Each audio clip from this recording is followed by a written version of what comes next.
تمہیں غصہ آتا ہے اس سوال پر کہ تو حلالی ہے یا نہیں، تو اس سے کہیں زیادہ غصہ اس پر آنا چاہیے کہ کوئی سوال کرے نبی کو غیب کا علم ہے یا نہیں، نبی کو اختیار ہے یا نہیں، نبی شفاعت کرے یا نہیں۔ جو کوئی سوال کرے ایمان یہ کہتا ہے پہلے تماچا مار اور کہ خبیث تیرا عقیدہ ہو کہ نہ ہو، میرا عقیدہ تھا ہے اور یہی رہے گا کہ کل قیامت کا دن ہوگا، کوئی بچانے والا نہ ہوگا، بچانے والا ہوگا تو آمنہ کا لال ہوگا۔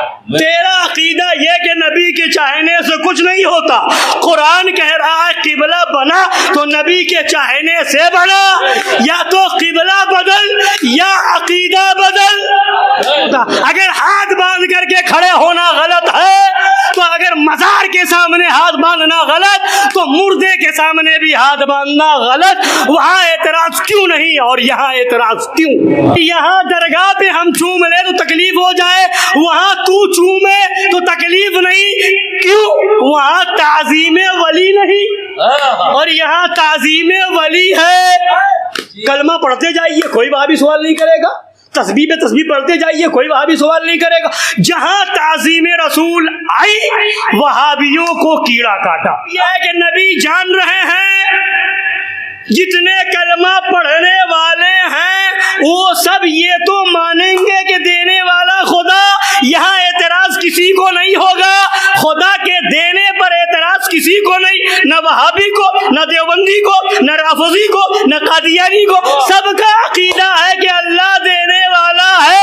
اعتراض یہاں ہے ہی نہیں، اعتراض تو میرے قاسم ہونے پر ہے۔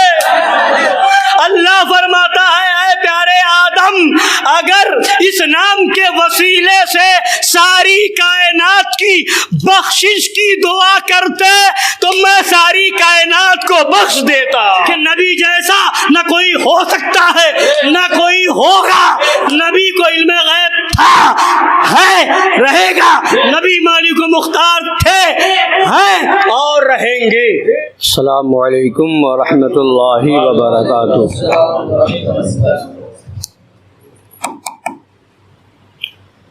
الحمد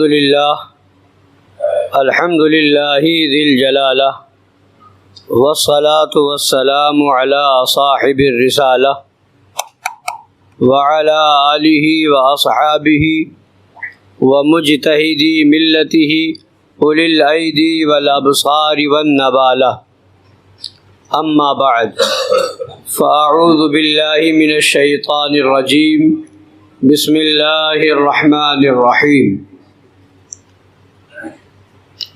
یا ایہا الذین آمنوا اتقوا اللہ وکونوا مع الصادقین۔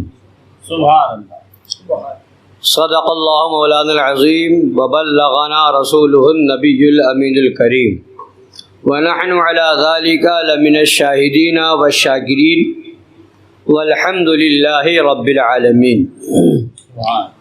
سنیم من نعرہ اللہ اکبر میزنم، دم زبو بکر و عمر عثمان و حیدر میزنم، قادریم نعرہ یا غوث اعظم میزنم، دم ز شیخ احمد رضا خان قطب عالم میزنم، سبحان اللہ۔ رضویم من نعرہ یا اعلی حضرت میزنم، رضویم من نعرہ یا اعلی حضرت میزنم، دم ز شیخ حشمت علی خان فرد عالم میزنم۔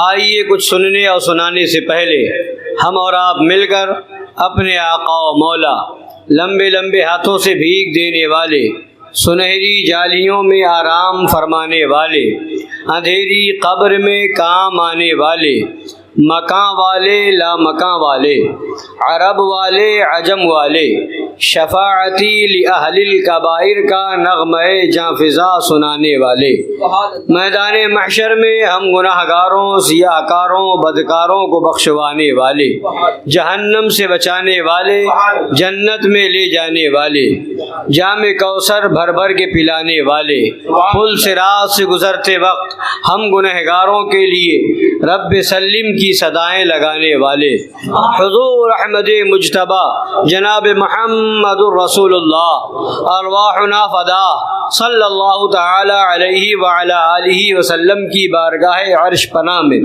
درود پاک کا نذرانہ محبت پیش کریں۔ اللہم صلی علی سیدنا و نبینا و شفیعنا و حبیبنا و مولانا محمد معدن الجود والکرم و آلہ الکرام و ابنہ الکریم و امتہ الکریمۃ و بارک وسلم۔ ایک بار اور نبی اور علی نبی کی بارگاہ میں پڑھ لیجیے، صلی اللہ علی النبی الامی و آلہ صلی اللہ علیہ وسلم، صلاۃ و سلاما علیک یا رسول اللہ صلی اللہ تعالی علیہ وعلی آلہ وسلم۔ ایک بار اور حصول برکت کے لیے پڑھ لیجیے، اللہ رب محمد صلی علیہ وسلم وعلی ذویہ وصحبہ ابد الدہور وکرما۔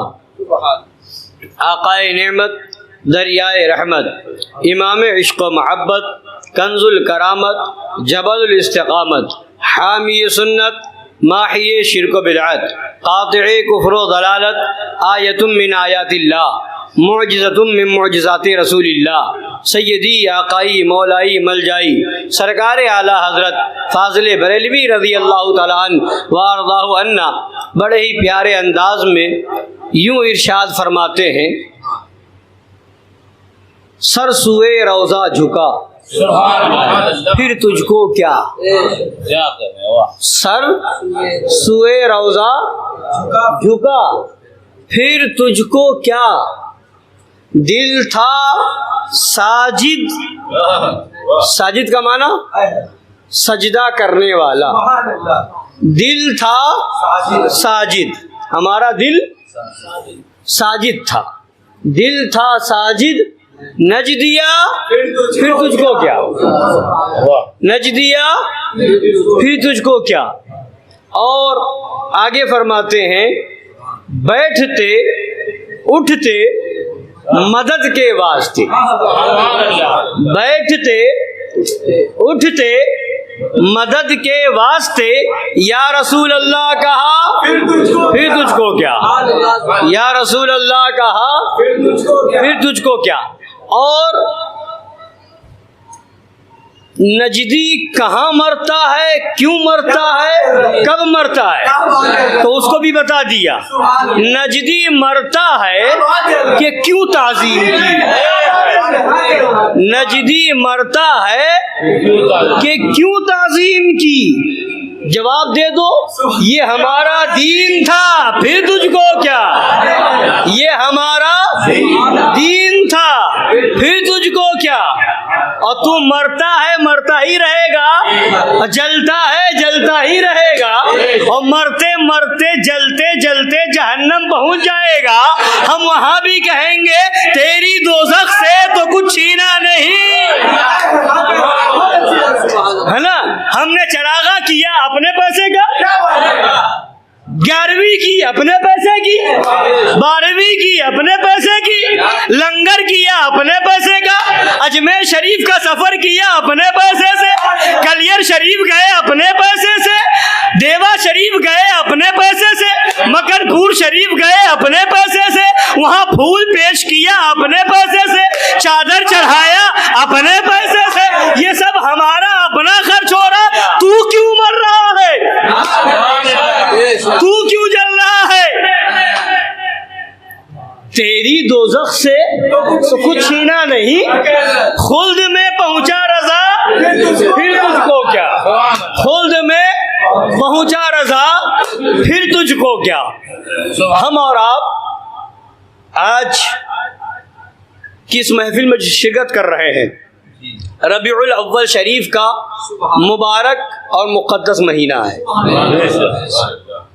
اور ساری دنیا جانتی ہے کہ اس مبارک مہینے میں وہ ذات جلوہ گر ہوئی ہے،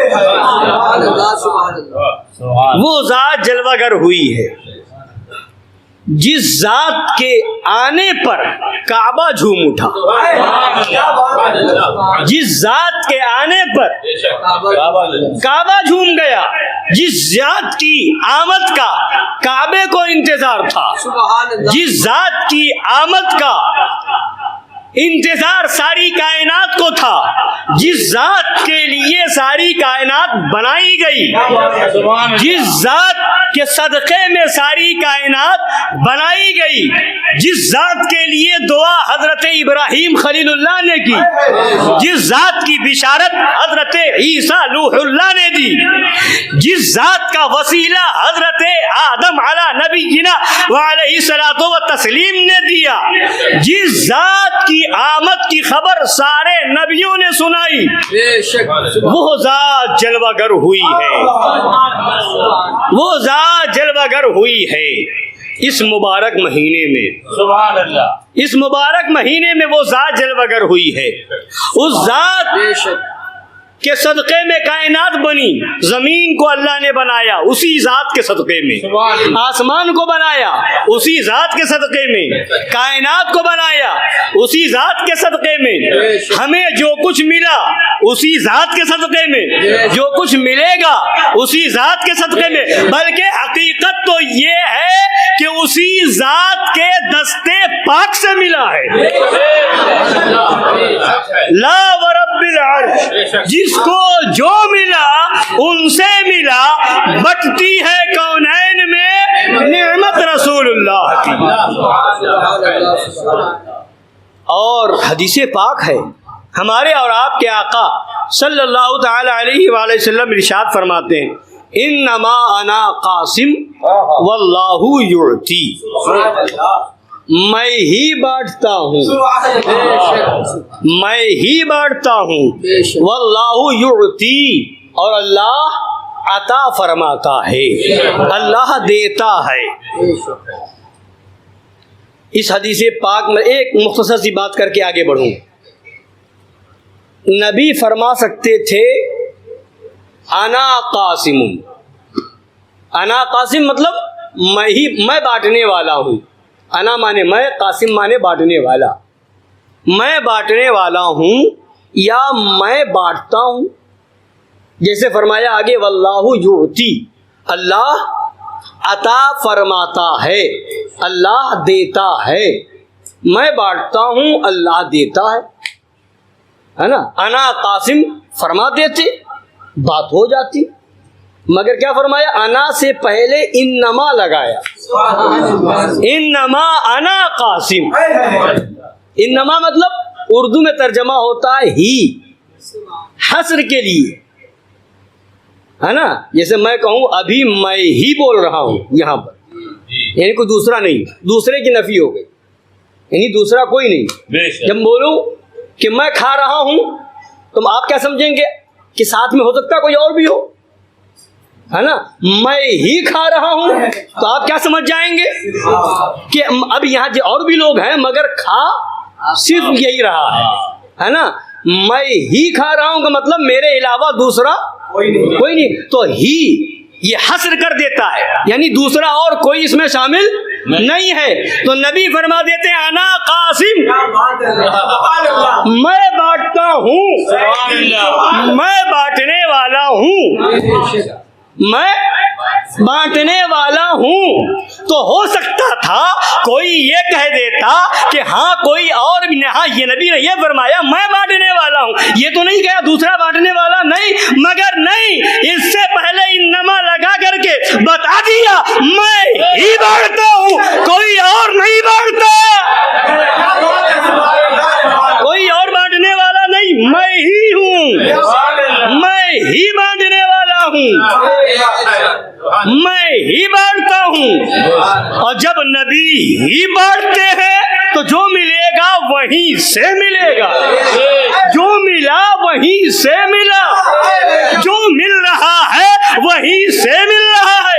یہ تو قسمت کی بات ہے، کھا کر کے کوئی احسان مانے اور کھا کر کے کوئی احسان نہ مانے، یہ تو قسمت کی بات ہے۔ کوئی احسان مند ہوگا، کوئی احسان فراموش ہوگا، تبھی تو اعلیٰ حضرت فرماتے ہیں تیرا کھائیں اور تیرے غلاموں سے الجھے، تیرا کھائیں تیرے غلاموں سے الجھے، ہے منکر عجب کھانے غرانے والے، ہے منکر عجب، کھا بھی رہے نبی کا اور اعتراض بھی نبی کی میلاد پر، کھا رہے نبی کا اعتراض نبی کے چراغاں پر، کھا رہے ہیں نبی کا اعتراض نبی کی یاد پر، کھا رہے ہیں نبی کا اعتراض نبی کے علم غیب پر، کھا رہے ہیں نبی کا اعتراض نبی کے اختیار پر، کھا رہے ہیں نبی کا اعتراض نبی کے بے مثل و بے مثال ہونے پر، کھا رہے ہیں نبی کا اور اعتراض نبی کی عظمت پر۔ تو فرمایا ہیں منکر عجب کھانے غرانے والے۔ دنیا میں بھی اگر کوئی دنیا دار احسان مند ہوگا تو اگر کوئی کسی کے کام آ جاتا ہے تو اس کا احسان مانگتا ہے، اگر غلطی بھی دیکھ لیتا ہے تو یہ کہتا ہے چلو چھوڑو ہٹاؤ، اس نے ہم پر احسان کیا ہے، اس کی غلطی کو نظر انداز کر دیتا ہے۔ یہ کیسے عجیب منکر ہے، یہ عجب کھانے غرانے والے ہیں، کھا رہے ہیں نبی کا اعتراض نبی کی ہی میلاد پر، نبی کے علم غیب پر، نبی کے بے مثل ہونے پر، نبی کے اختیار پر، نبی کے شفیع المذنبین ہونے پر، نبی کے رحمت للعالمین ہونے پر۔ تو اب اعلیٰ حضرت فرماتے ہیں اور تم پر میرے آقا کی عنایت نہ سہی، نہیں مانتے ہو نہ مانو، اور تم پر میرے آقا کی عنایت نہ سہی، نجدیو کلمہ پڑھانے کا بھی احسان گیا، کم از کم اس کا تو احسان مان لیتے۔ تو اب یہ ربیع الاول شریف کا مبارک مہینہ ہے، میرے آقا کی آمد اس مہینے میں ہو رہی ہے، آمد تو ہو رہی ہے ربیع الاول شریف کے مبارک و مقدس مہینے میں 1,24,000 یا کم و بیش 2,24,000 انبیاء کرام میں سے سب ہمارے نبی کے علاوہ سب حضرت آدم سے لے کر حضرت عیسیٰ تک آ کر کے تشریف لے گئے، سب سے آخر میں جلوہ گر ہو رہے ہیں ہمارے اور آپ کے آقا صلی اللہ تعالی علیہ وعلی آلہ وسلم، سب سے آخر میں جلوہ گر ہو رہے ہیں۔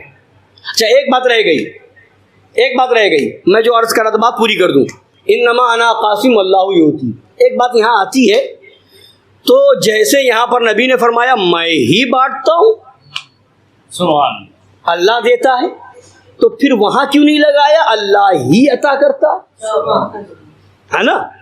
بھائی اللہ کے علاوہ تو کوئی دینے والا ہے ہی نہیں نا، ساری کائنات کو دینے والا تو اللہ ہی، ہمارا عقیدہ ہے جس کو جو ملا خدا کی بارگاہ سے ملا، دینے والا وہی، پیدا کرنے والا وہی، مالک حقیقی وہی، خالق وہی، رب وہی، تو دینے والا وہی، اس کے علاوہ کوئی نہیں، تو اللہ دینے والا ہے۔ تو یہاں نبی نہیں فرما رہے انما اللہ یعطی یا انما اللہ المعطی، اللہ ہی دینے والا ہے، اللہ ہی عطا فرماتا ہے، اور وہاں اپنے لیے فرمایا تو فرماتے میں ہی بانٹنے والا ہوں، اور خدا کے بارے میں کہہ رہا ہے کہ اللہ دیتا ہے اور اپنے بارے میں کہہ رہا ہے میں ہی بانٹنے والا ہوں۔ یہاں حصر ہے وہاں حصر نہیں ہے۔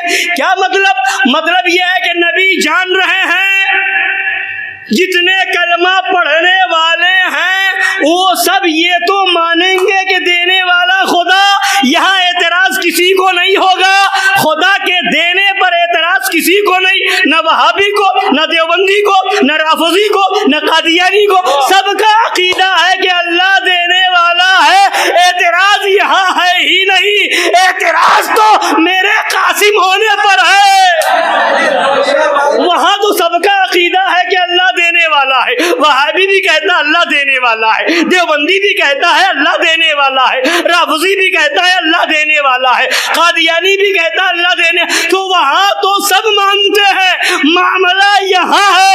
اس لیے نبی نے پہلے ہی اپنے غلاموں کو جواب دے دیا اور بتا دیا جب کوئی کہے اللہ سے مانگو، اللہ سے مانگو، غیر اللہ سے مانگنا شرک، غیر اللہ سے مانگنا شرک، غیر اللہ سے مانگنا شرک، تو فوراً پکڑ لینا، فوراً پکڑ لینا، اور کسی جگہ لے جا کر کے گھما کر کے دکھا دینا کہ کبھی کوئی بانٹنے کے لیے کسی کو کچھ دیتا ہے، کبھی کو کسی، مثال کے طور پر محفلوں میں تبرک تقسیم ہوتا ہے، تو جو بناتا ہے، انتظام کرتا ہے، اکثر یہی ہوتا ہے کہ وہ خود نہیں بانٹتا، اکثر یہی ہوتا ہے کہ خود نہیں بانٹتا، بنوایا اسی نے، پیسہ خرچ کیا اسی نے، انتظام کیا اسی نے، اہتمام کیا اسی نے، مگر کسی کو کہہ دیا کہ لیجئے بانٹ دیجئے، لیجئے تقسیم کر دیجئے، تو اب لینا ہوگا تو کس کے پاس جاؤ گے؟ کس کے پاس ہاتھ پھیلاؤ گے؟ کس سے مانگو گے؟ تشبیہ و بلا تمثیل، بلا تشبیہ و بلا تمثیل، تقریب فہم کے لیے میں نے مثال دی، اللہ دینے والا، رسول بانٹنے والے، یعنی خدا نے بتا دیا دینے والا میں ہوں، مگر ہاتھ پھیلانا ہوگا بارگاہ مصطفیٰ میں آ کر کے، مانگنا ہوگا بارگاہ رسول میں آ کر کے، اس لیے کہ دینے والا تو میں، بانٹنے کا اختیار نبی کو دیا ہے، بانٹنے کا پاور نبی کو دیا، قاسم وہ ہے۔ اب یہاں کہو کہ نہیں مانگیں گے، نہیں مانگیں گے، نہیں مانگیں گے، نہیں مانگیں گے، تو دنیا کی دولت تو بغیر مانگے بھی مل جائے گی، دنیا کی دولت تو مل ہی رہی ہے سب نبی کی بارگاہ سے، مگر ایمان جیسی دولت، ایمان جیسی دولت اگر انکار کرو گے تو ایمان جیسی دولت چھین لی جائے گی، ہوگی تو چھین لی جائے گی۔ تبھی اعلیٰ حضرت فرماتے بخدا، خدا کا یہی ہے در، نہیں اور کوئی مفر مقر، جو وہاں سے ہو یہی آگے ہو، جو یہاں نہیں تو وہاں نہیں۔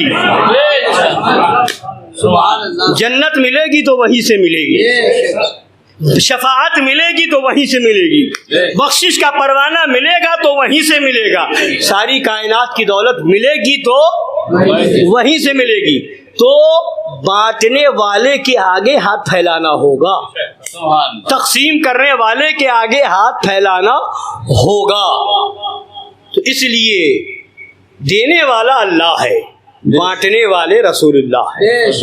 تو اب جب دستور یہ ہے کہ جو بانٹتا ہے اسی سے مانگو، جو بانٹتا ہے اسی سے مانگو، تو اب نبی نے فرما دیا میں ہی بانٹتا ہوں، یعنی بتا دیا جو مانگنا ہے مجھی سے مانگو، جو مانگنا ہے مجھی سے مانگو، میں ہی بانٹتا ہوں۔ اب وہابیوں سے پوچھو، تم کہتے ہو غیر اللہ سے مانگنا شرک، یہاں نبی کہہ رہے ہیں میں ہی بانٹتا ہوں مجھی سے مانگو، تو اب بتاؤ تمہارا فتویٰ کہاں گیا؟ تمہارا فتویٰ کہاں گیا؟ تمہارے وہاں غیر اللہ سے مانگنا شرک ہے، نبی سے مانگنا شرک، ولی سے مانگنا شرک، تو پھر تم کہاں گئے؟ اور ہم تو کہتے ہیں رب ہے معطی، یہ ہے قاسم، رزق اس کا ہے کھلاتے یہ ہے، رزق اس کا ہے کھلاتے یہ ہے، تو دینے والا تو وہی ہے، عطا فرمانے والا تو وہی ہے، مگر بانٹنے کا اختیار آقا کو دے دیا گیا، مدینے والے تاجدار کو دے دیا گیا۔ تو اب سنیے، وہ میرے آقا جن کی آمد تو ہو رہی ہے سارے نبیوں کے بعد سب سے آخر میں، مگر میرے آقا کی آمد کا چرچا پہلے ہی ہو رہا ہے، ذکر پہلے ہی ہو رہا ہے۔ حضرت آدم علی نبینا وعلیہ الصلوۃ والتسلیم کو جب اللہ تبارک و تعالی نے پیدا فرمایا جنت میں، انہوں نے جب آنکھیں کھولی، پھر اس کے بعد دنیا میں تشریف لے آئے، زمین پر تشریف لے آئے، انہوں نے گندم تناول فرما لیا تھا، دنیا میں تشریف لے آئے اور خدا کی بارگاہ میں استغفار کرتے رہے، معافی کے طلبگار رہے، سینکڑوں سال کا زمانہ گزر گیا، پھر خیال آیا کہ میں نے جب جنت میں آنکھیں کھولی تھی تو وہاں پر میں نے خدا کے نام کے ساتھ ایک نام لکھا دیکھا تھا، محمد الرسول اللہ صلی اللہ تعالی علیہ وآلہ وسلم۔ اب یہ خیال آیا تو اسی نام پاک کا وسیلہ دے کر کے خدا کی بارگاہ میں استغفار کیا، دعا کی، اسی نام کا وسیلہ دے کر کے خدا کی بارگاہ میں دعا کی۔ ابھی تک استغفار کر رہے تھے، دعا کر رہے تھے، جب اس نام کا وسیلہ دیا فوراً اللہ نے توبہ قبول فرما لی، اللہ نے توبہ قبول فرما لی۔ فرمایا اے آدم، اس نام کا علم تجھے کہاں سے ہوا؟ یہ نام تجھے کہاں سے معلوم ہوا؟ تو جواب ملا ہے مولا، میں نے جب جنت میں آنکھیں کھولی تھی تو جنت کے درختوں پر میں نے تیرے نام کے ساتھ اس نام کو دیکھا تھا، میں نے جان لیا تھا کہ یہ ہو نہ ہو تیرا سب سے پیارا محبوب یہی ہے، ہو نہ ہو تیرا سب سے پیارا یہی ہے، لہذا میں نے اس نام کا وسیلہ دیا۔ اب سنو، اللہ فرماتا ہے اے پیارے آدم، اگر اس نام کے وسیلے سے ساری کائنات کی بخشش کی دعا کرتے تو میں ساری کائنات کو بخش دیتا، ساری کائنات کو بخش دیتا۔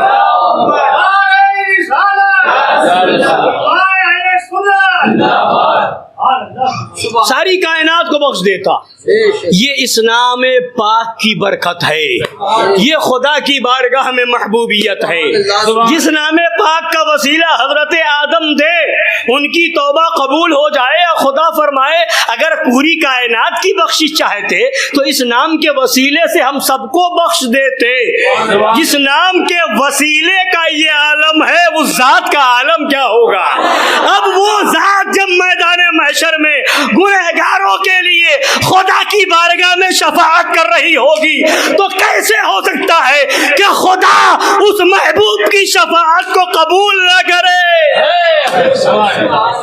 خدا کا تو وعدہ ہے، خدا نے تو فرمایا ہے وَلَسَوْفَ يُعْتِيكَ رَبُّكَ فَتَرْضَىٰ، اے محبوب عن قریب تمہارا رب تمہیں اتنا دے گا کہ تم راضی ہو جاؤ گے، تمہارا رب تمہیں اتنا دے گا کہ تم راضی ہو جاؤ گے۔ دیکھیں تو خدا کی بارگاہ میں محبوبیت کیا ہے، محبوبیت کیا ہے؟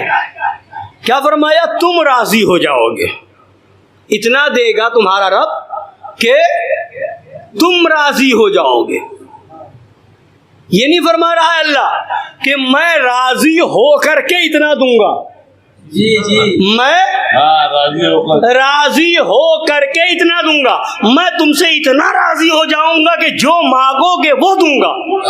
یہ نہیں فرما رہا ہے میں اتنا راضی ہو جاؤں گا کہ جو مانگو گے وہ دوں گا، جو کہو گے ویسا کر دوں گا، نہیں فرما رہا ہے، بلکہ فرما رہا دوں گا، اتنا دوں گا کہ تم راضی ہو جاؤ گے۔ اعلیٰ حضرت سے پوچھو تو ترجمانی کرتے ہیں، اعلیٰ حضرت اس کی ترجمانی کرتے ہوئے یوں نغمہ سرا ہوتے ہیں، خدا کی رضا چاہتے ہیں دو عالم، خدا کی رضا چاہتے ہیں دو عالم، اور خدا چاہتا ہے رضائے محمد صلی اللہ علیہ وسلم۔ خدا فرمایا تم راضی ہو جاؤ گے، اتنا محبوب ہو کہ خدا کہے محبوب دوں گا، تمہیں راضی کرنے کے لیے دوں گا، دوں گا، امت کو بخشوں گا، تمہیں راضی کرنے کے لیے بخشوں گا، امت کو جنت دوں گا، تمہیں راضی کرنے کے لیے دوں گا، امت کی بخشش کروں گا تمہیں راضی کرنے کے لیے۔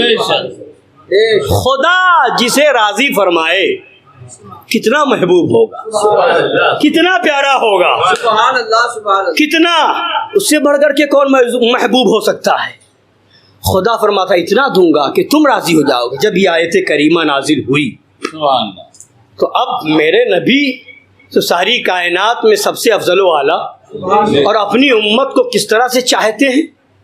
نبی نے جب یہ آیت سنی، آیت نازل ہوئی، تو نبی فرماتے ہیں اذن لا ارضى وواحد من امتی فی النار۔ ایسا ہے، ایسا ہے، اذن لا ارضى، ایسا ہے تو میں راضی نہ ہوں گا، لا ارضى، میں راضی نہ ہوں گا، وواحد من امتی فی النار، اگر میرا ایک امتی بھی جہنم میں ہوگا، ایک امتی بھی جہنم میں ہوگا تو میں راضی، اور خدا کہہ رہا میں راضی راضی کروں گا. نبی کہہ رہے ایک امتی بھی جہنم میں ہوگا تو میں راضی نہیں ہوں گا. مطلب کیا ہوا؟ ہر نبی کا امتی جہنم سے بچ کر کے جنت میں پہنچا دیا جائے گا. اب نبی راضی ہو جائیں گے. اتنا دے گا خدا کہ محبوب راضی ہو جائے گا. کیا عظمت ہے میرے نبی کی, کیا شان ہے میرے نبی کی, کیا رفعت ہے میرے نبی کی.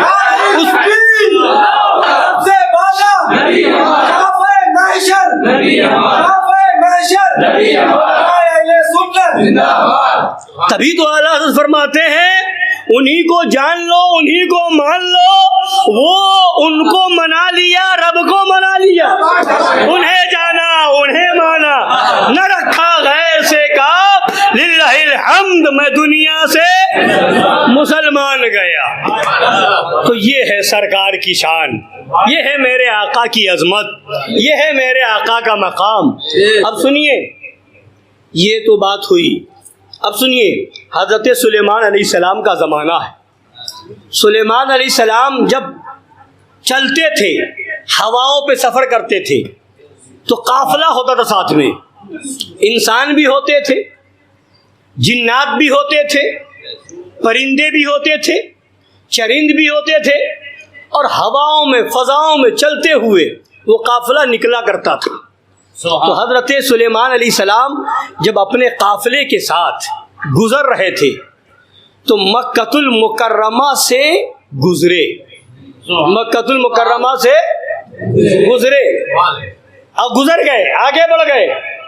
خانہ کعبہ نے خدا کی بارگاہ میں رو رو کر کے عریضہ پیش کیا, مولا تیرا ایک نبی میرے اوپر سے گزر گیا اور مجھ میں نہ آیا, مکے میں نہ آیا, خانہ کعبہ میں نہ آیا. تیرا ایک نبی, ایک پیغمبر گزر گیا اور یہاں تیرے گھر میں نہ آیا. اس خانہ کعبہ نے جب خدا کی بارگاہ میں یہ عریضہ پیش کیا تو فرمایا, اللہ کی بارگاہ سے حکم آیا, اے میرے خانہ کعبہ مایوس کیوں ہوتا ہے, روتا کیوں ہے, غمگین کیوں ہوتا ہے؟ تجھ میں تو میں اپنا پیارا بھیجنے والا ہوں, تجھ میں تو اپنا محبوب بھیجنے والا ہوں, تجھ میں تو نبیوں کا امام بھیجنے والا ہوں, سید المرسلین بھیجنے والا ہوں. اب کعبے کو انتظار ہو رہا ہے وہ نبی آ جائیں, وہ امام الانبیاء تشریف لے آئے, وہ سید المرسلین تشریف لے آئے. اب انتظار ہو رہا ہے خانہ کعبہ کو. اب خانہ کعبہ کے اندر 360 بت رکھ دیے گئے.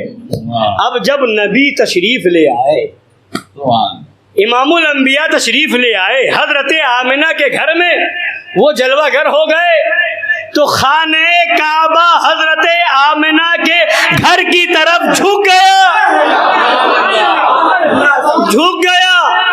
خوشی میں جھوم گیا. اعلیٰ حضرت فرماتے ہیں ناریوں کا دور تھا, دل جل رہا تھا نور کا. نور مطلب خانہ کعبہ. دل کس کا جل رہا تھا؟ نور کا, یعنی خانہ کعبہ کا, کہ مجھے تو بنایا گیا ہے خدا کی عبادت کے لیے, اسی میں 360 رکھ دیے گئے. مجھے تو بنایا گیا ہے ایک خدا کی بارگاہ میں سجدہ کرنے کے لیے کہ میری طرف لوگ ایک خدا کا سجدہ کریں گے, اور میرے ہی اندر 360 کی پوجا ہو رہی ہے, پرستش ہو رہی ہے. دل جل رہا تھا. وہ نبی تشریف لے آئے جو 360 سے پاک کر دے اور مجھے قبلہ بنا دے, مجھے قبلہ بنا دے. انتظار تھا کعبہ کو, مجھے قبلہ بنائے گا تو نبیوں کا امام بنائے گا. انتظار تھا. اب جب وہ نبی تشریف لے آئے تو خانہ کعبہ جھک گیا. اعلیٰ حضرت فرماتے ناریوں کا دور تھا, دل جل رہا تھا نور کا. تم کو دیکھا یا رسول اللہ, تم کو دیکھا, ہو گیا ٹھنڈا کلیجہ نور کا. تم کو دیکھا, ہو گیا ٹھنڈا کلیجہ نور کا. نبی پاک صلی اللہ علیہ وسلم تشریف لے آئے, اعلان نبوت فرمایا, خانہ کعبہ میں نمازیں ادا ہونے لگی. مگر جب بعد میں حکم آ گیا, جب مدینہ شریف پہنچے تو بیت المقدس کی طرف چہرہ کر کے نماز پڑھنے کا حکم تھا، ہو گیا۔ یہاں مکہ شریف میں تھے تو خانہ کعبہ کی طرف ہی نماز پڑھتے تھے، مدینہ شریف گئے تو پھر حکم ہو گیا کہ بیت المقدس کی طرف چہرہ کر کے نماز پڑھیں، مگر نبی سے اس خانہ کعبہ کو محبت تھی، اس خانہ کعبہ نے جھک کر کے نبی کو سجدہ کر لیا تھا، تعظیم کی تھی، یعنی کعبے نے بتا دیا تھا کہ اے لوگو تم سب کا کعبہ میں ہوں اور میرا کعبہ آمینہ کا لال ہے، حاجیو آؤ شہنشاہ کا روضہ دیکھو، کعبہ تو دیکھ چکے، کعبے کا کعبہ دیکھو، غور سے سن تو رضا، کعبے سے آتی ہے صدا، غور سے سن تو رضا، سب کو سننے میں نہیں آئے گا، اعلیٰ حضرت جیسا عاشق رسول ہوگا تو ہی سن پائے گا، غور سے سن تو رضا، کعبے سے آتی ہے صدا، میری آنکھوں سے میرے پیارے کا روضہ دیکھو، میری آنکھوں سے میرے پیارے کا۔ تو اب جب مدینہ شریف پہنچے قبلہ بن گیا بیت المقدس۔ اب جو کعبہ نبی سے اتنی محبت کرے تو میرے نبی کی مرضی یہ ہے کہ خانہ کعبہ ہی ہم سب کا قبلہ بن جائے۔ سبحان اللہ۔ اب مسجد میں ہے، نبی نماز ادا فرما رہے ہیں، نماز ادا فرما رہے ہیں، چہرہ کس کی طرف؟ بیت المقدس کی طرف، مسجد اقصی کی طرف ہے، نماز ادا فرما رہے ہیں، مگر چاہ رہے ہیں کہ قبلہ خانہ کعبہ بن جائے، قبلہ خانہ کعبہ بن جائے۔ 2 رکعت ہو چکی، 2 رکعت باقی ہے، حکم الہی آتا ہے، قد نرى تقلب وجهك في السماء، محبوب ہم تمہارا چہرہ آسمان کی طرف اٹھانا دیکھ رہے ہیں، محبوب ہم دیکھ رہے ہیں، آپ کی ادا کو دیکھ رہے ہیں، آپ کا چہرہ اٹھانا دیکھ رہے ہیں، آپ کی مرضی جان رہے ہیں، آپ کی مرضی کیا ہے وہ جان رہے ہیں۔ قد نرى تقلب وجهك في السماء، آپ کا چہرہ آسمان کی طرف اٹھانا ہم دیکھ رہے ہیں۔ فَلَنُوَلِّيَنَّكَ قِبْلَةً تَرْضَاهَا، ہم ضرور اسی قبلے کی طرف پھیر دیں گے جسے آپ چاہتے ہیں، تَرْضَاهَا، جسے ترضا، ہاں جسے وہاں بھی تھا وَلَسَوْفَ يُعْتِيكَ رَبُّكَ فَتَرْضَا، اتنا دیں گے کہ آپ راضی ہوں گے، ترضا آپ راضی ہوں گے، یہاں بھی ہے ہم اسے قبلہ بنا دیں گے، ترضا جسے آپ چاہتے ہیں، جو آپ کی مرضی ہے، جو اے مولا جب قبلہ خانہ کعبہ ہی کو بننا تھا تو جب مکہ میں تھے تو قبلہ یہی تھا، مدینہ شریف میں گئے قبلہ اسی کو بننا تھا، تو پھر بیچ میں بیت المقدس کو قبلہ کیوں بنا دیا گیا؟ قبلہ بعد میں اسی کو بننا تھا، پہلے بھی یہی ہوا، جب تک مکہ میں رہے تو قبلہ خانہ کعبہ کی طرف نماز پڑھ رہے تھے، مدینہ شریف میں گئے تو پھر اسی کو بننا تھا، تو بیچ میں کچھ دنوں کے لیے بیت المقدس کو قبلہ کیوں بنایا گیا؟ کیوں بنایا گیا جب تو جانتا تھا کہ میرے محبوب کی مرضی یہ ہے کہ یہی قبلہ رہے، تیرے محبوب کی مرضی یہی تھی یہی قبلہ رہے، تو بیچ میں قبلہ بدلا کیوں؟ بدلا کیوں؟ تو خدا کی بارگاہ سے جواب ملے گا، کچھ ناہنجار پیدا ہونے والے ہیں جو کہیں گے نبی کے چاہنے سے کچھ نہیں ہوتا، نبی کی مرضی سے کچھ نہیں ہوتا، نبی مالک و مختار نہیں ہے، نبی مجبور و بے بس ہے، معاذ اللہ، ان لوگوں کا منہ بند کرنا تھا۔ اگر قبلہ یہی رہتا تو یہ مسئلہ صاف نہ ہوتا کہ یہ قبلہ نبی کی مرضی سے بنا ہے۔ لوگ کہتے خدا نے بنایا تو قبلہ بنا، خدا نے بنایا تو قبلہ بنا، اس لیے بیچ میں کچھ دن کے لیے بیت المقدس کو قبلہ بنا دیا۔ اے محبوب پہلے اسے قبلہ بنا دوں گا، ادھر نماز پڑھو گے، پھر تم چاہو گے میں آیت نازل کروں گا، قرآن میں دلیل ہو جائے گی کہ یہ قبلہ بھی بنا ہے تو نبی کی مرضی سے بنا ہے، تاکہ غلاموں کو جواب مل جائے گا۔ جب کوئی وہابی کہے نبی نبی کے چاہنے سے کچھ نہیں ہوتا تو سنی گربان پکڑے گا اور کہے گا ابے نابکار کیا کہہ رہا ہے۔ اگر نبی کے چاہنے سے کچھ نہیں ہوتا تو اپنا قبلہ بدل، اور قبلہ نہیں بدلتا تو اپنا عقیدہ بدل۔ تیرا عقیدہ یہ کہ نبی کے چاہنے سے کچھ نہیں ہوتا، قرآن کہہ رہا ہے قبلہ بنا تو نبی کے چاہنے سے بنا، یا تو قبلہ بدل یا عقیدہ بدل، قبلہ بدل نہیں سکتا۔ قبلہ جیسے ہی تم بدل کے ادھر ادھر چہرہ کر کے پڑھو گے، دنیا کہے گی پھر گئے، دنیا کہے گی یہ لوگ پھر گئے، اور واقعی پھر چکے ہے نا۔ تیرے در سے جو یار پھرتے ہیں در بدر یوں ہی خار پھرتے ہیں، تو قبلہ تو بدل نہیں سکتا، عقیدہ ہی بدلنا پڑے گا۔ عقیدہ وہ رکھو جو قرآن میں ہے، عقیدہ وہ رکھو جو نبی نے دیا ہے، عقیدہ وہ رکھو جو صحابہ نے دیا ہے، اور وہی عقیدہ بریلی کے تاجدار نے دیا ہے۔ خدا کی رضا چاہتے ہیں دو عالم، خدا چاہتا ہے رضا محمد صلی اللہ علیہ وسلم۔ نبی، میں کیا عرض کر رہا تھا، ابھی نبی جلوہ گر نہیں ہوئے، حضرت آدم تشریف لائے تو میرے نبی کا ذکر ہو رہا ہے، وسیلہ میرے نبی کا۔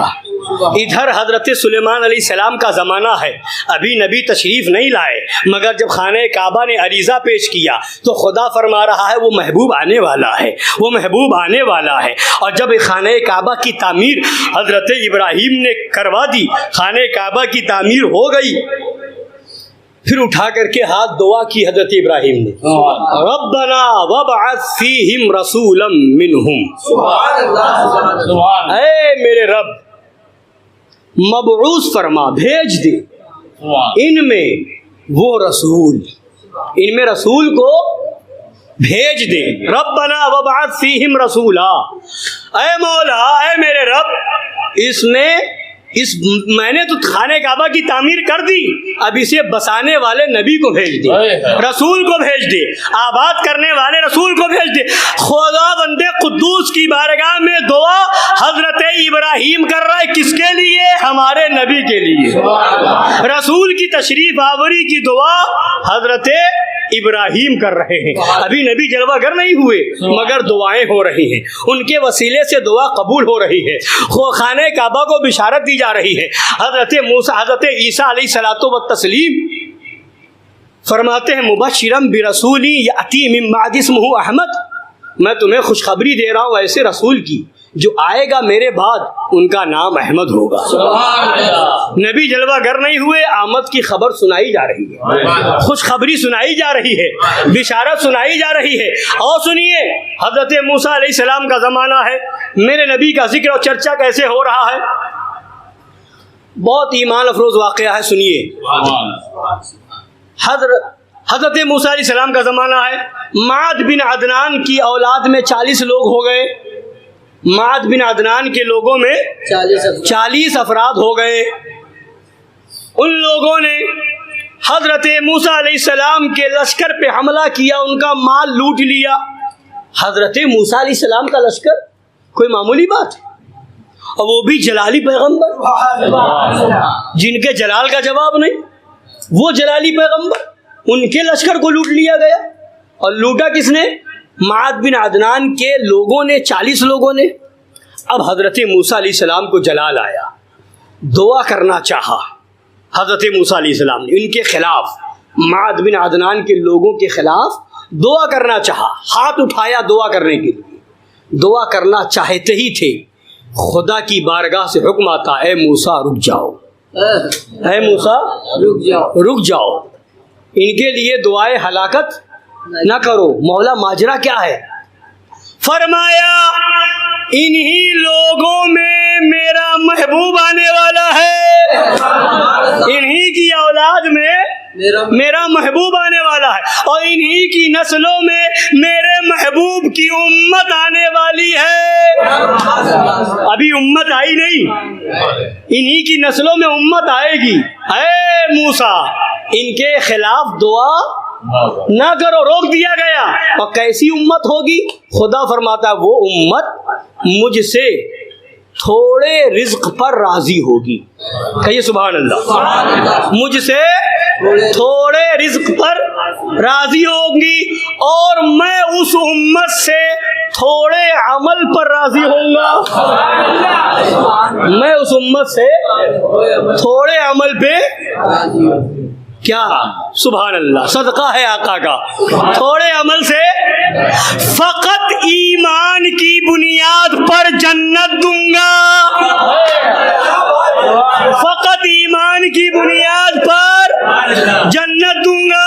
یعنی خدا نے بتا دیا اے نبی کی امت کے لوگوں، جنت ملے گی عمل سے نہیں، عشق رسول سے ملے گی. ایمان کی بنیاد پر جنت ملے گی. ابھی نبی جلوہ گر نہیں ہوئے، امت نہیں آئی ہے، مگر خدا کو اپنے محبوب سے اور محبوب کی امت سے کتنا پیار ہے. جس نسل میں وہ امت آئے گی ان کے لیے بھی دعائے ہلاکت نہ کرو. اللہ اکبر. یہ وہی اللہ فرماتے ہیں نا، وہ تو نہایت سستا سودا بیچ رہے ہیں جنت کا، ہم مفلس کیا مول چکائیں، اپنا ہاتھ ہی خالی ہے. تو یہ ہے میرے آقا کی شان، یہ ہے میرے آقا کی عظمت، یہ ہے میرے آقا کا مقام و مرتبہ. تو جس نبی کے صدقے میں سب کچھ مل رہا ہے اور ملے گا، اس نبی کی آمد پہ ہم خوشی نہ منائیں، اس نبی کی آمد پر ہم اپنے گھروں کو نہ سجائیں. اچھا پھر آگے چلیے، وہ نبی تشریف لائے. نبی کی آمد سے پہلے کیسے ذکر ہو رہا ہے؟ حضرت سلمان فارسی ہیں رضی اللہ تعالیٰ عنہ، جن کی عمر بہت لمبی ہوئی، تقریباً 200 سال کی عمر ہوئی. سلمان فارسی رضی اللہ تعالیٰ عنہ. اب انہیں تلاش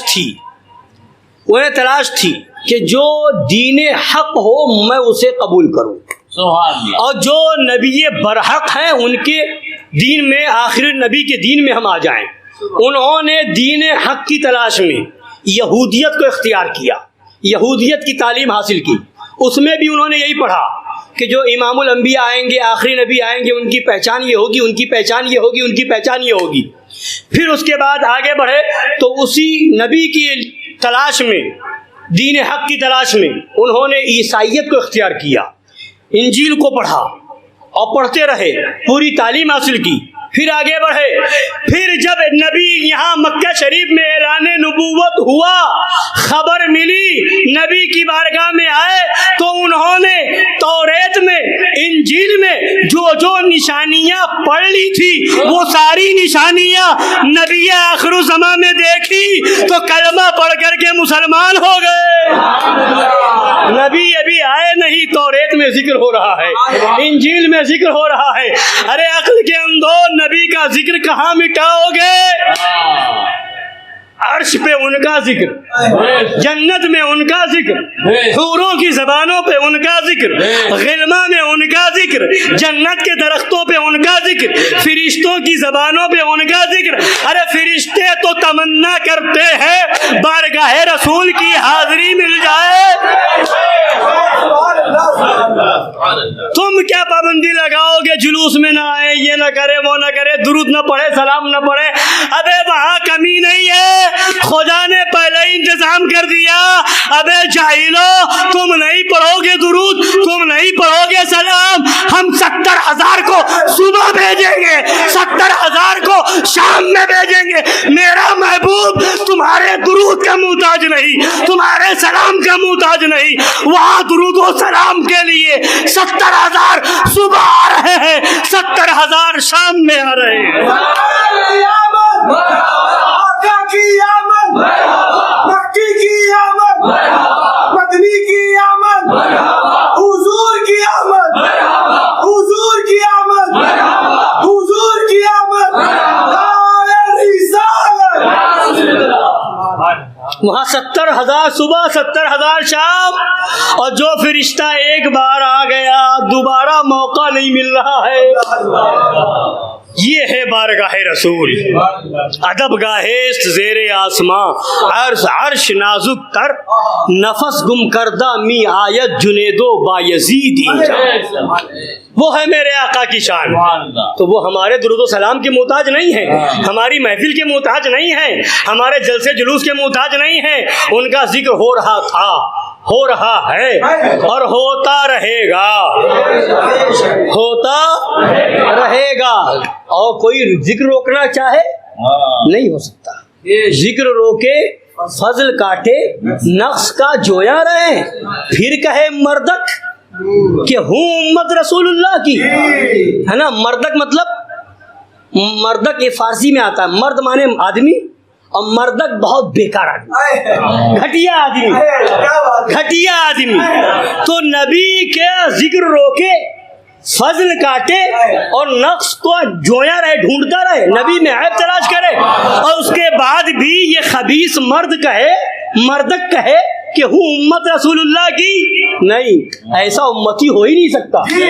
امتی تو وہ ہے جو صبح بھی کہے، شام بھی کہے، دن رات کہے سب سے اعلیٰ و اولا ہمارا نبی، سب سے بالا و والا ہمارا نبی، سارے اونچوں میں اونچا، سمجھیے جسے ہے اس اونچے سے اونچا ہمارا نبی، سارے اچھوں میں اچھا، سمجھیے جسے ہے اس اچھے سے اچھا ہمارا نبی. کون دیتا ہے دینے کو منہ چاہیے، دینے والا ہے سچا ہمارا نبی. سب چمک والے اجلوں میں چمکا کیے، ارے اندھے شیشوں میں چمکا ہمارا نبی. غمزدوں کو رضا مزدہ دیجئے کہ ہے بے کسوں کا سہارا ہمارا نبی. نعرہ تکبیر، نعرہ رسالت، مسلک اعلی حضرت، سرکار کی آمد، سرکار کی آمد. نعرہ حیدری، نعرہ حیدری، شہر شہر گلی گلی، نعرہ تکبیر. اب کیسا ذکر میرے آقا کا ہوتا رہا ہے سنیے. امیر المومنین خلیفۃ المسلمین مولا المسلمین سرکار اسد اللہ الغالب حلال المشکلات والنوائب دفاع المعضلات والمصائب سیدنا علی بن ابی طالب کرم اللہ تعالی وجہ الکریم کی ذات ہے. تشریف لے جا رہے ہیں، جنگ صفین میں جا رہے ہیں یا جنگ صفین سے لوٹ رہے ہیں. ایک جگہ پہنچے، پتھریلا علاقہ ہے، لشکر میں پانی ختم ہو گیا ہے، پانی کی تلاش ہے. اب پوچھا کہ معلوم کرو کسی سے یہاں پانی کتنی دور پر ملے گا. دیکھا تو ایک گرجا گھر ہے، اس میں ایک بہت ضعیف بزرگ عمر دراز راہب موجود ہے. معلوم کرنے گئے تو کہا یہاں پورے چاروں طرف 2 میل یا 3 میل کے فاصلے تک بتایا کہ کوئی پانی نہیں ملے گا، کہیں پانی نہیں ملے گا، کہیں پانی نہیں ملے گا. اتنا لمبا سفر کرنا پڑے گا. اب یہاں بھوک پیاس، ایک قطرہ پانی نہیں، پانی کی شدت سے تلاش. سبحان اللہ. جب باب و مدینۃ العلم کا علم ایسا ہے تو میرے نبی کا علم کیسا ہو. حضرت مولائے کائنات نے زمین پر نظر ڈالی اور ایک جگہ اشارہ کر کے فرمایا یہاں کھودو، یہاں کھودو، یہاں کھودو. اب وہاں کھودنا شروع کیا گیا، مٹی ہٹانا شروع کیا گیا، پتھر ہٹانا شروع کیا گیا. اب ایک پتھر ایسا ہٹا، اس پر تیشے پہ تیشہ مارا جا رہا ہے، اس پر ہتھیار پہ ہتھیار مارا جا رہا ہے، مگر پتھر نہ ہٹ رہا ہے نہ ٹوٹ رہا ہے. اور حضرت مولائے کائنات فرماتے جا رہے ہیں اسی جگہ. اب سب کے سب جب تھک ہار گئے تب شیر خدا آئے، علی مرتضیٰ آئے. آنے کے بعد انگلی لگائی، پتھر کو نکال کے باہر کر دیا، پتھر کو نکال کے باہر کر دیا. اب اس پتھر کا نکلنا تھا کہ پانی کا چشمہ جاری ہو گیا. سب نے پانی پینا شروع کیا، مشکیزوں میں بھرنا شروع کیا، جانوروں کو پلانا شروع کیا. اب وہ راہب جو کافی عمر دراز اندر موجود تھا وہ نکل کر کے باہر آیا. کس نے پتھر ہٹایا؟ کس نے پتھر ہٹایا؟ کس نے پتھر ہٹایا؟ مولائے کائنات کی بارگاہ میں بھیج دیا گیا۔ آ کر کے راہب نے پوچھا آپ کیا نبی ہیں؟ آپ کیا نبی ہیں؟ کہا نہیں میں نبی نہیں۔ آپ کیا فرشتے ہیں؟ کہا نہیں میں فرشتہ نہیں۔ تو پھر آپ کیا ہیں؟ فرمایا میں آخری نبی سید المرسلین کا صحابی ہوں۔ فوراً قدموں میں گر گیا اور کہا کلمہ پڑھا کر کے داخل اسلام کر لیجئے، مسلمان بنا لیجئے۔ کلمہ پڑھایا، مسلمان بنایا۔ کہا ماجرا کیا؟ وہ جانتے سب تھے۔ ماجرا کیا؟